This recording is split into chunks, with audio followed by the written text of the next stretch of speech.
Alright, thought I'd just also take a quick little driving video. So we're just cruising down the road.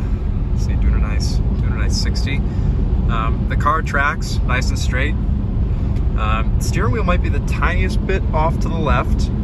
Sometimes I can't tell. Sometimes it looks perfectly straight, and sometimes I think it might be the littlest bit to the left.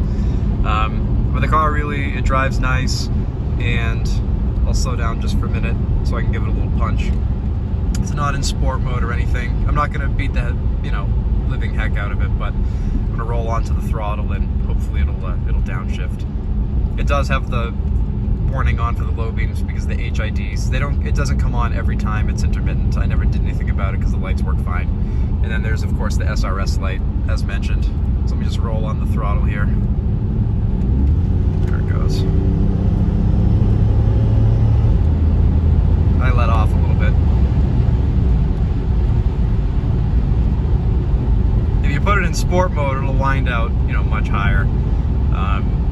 Shift snappier, downshift, with a little less pedal, that sort of thing.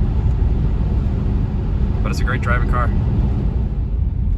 Okay, so I do have it in sport. I'm not going to keep it floored all the way to red line. This isn't an acceleration test. This is just to show that it obviously accelerates well, doesn't misfire, skip or anything like that. So I'm not gonna beat it, go all the way to red line, so I'm gonna lift before red line, just let it shift. But once I hit this straight right here, we'll see, we'll just give it a little bit of juice here.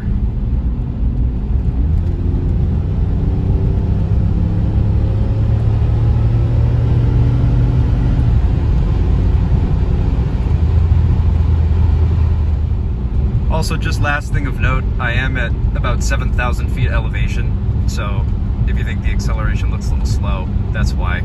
I think they say you lose about 3% horsepower per 1,000 feet, so obviously I'd be down quite a bit up here. But we're just cruising along. Just turn on the radio to catch some of that interference. It's really not loud, and if you have music on, you really won't hear it.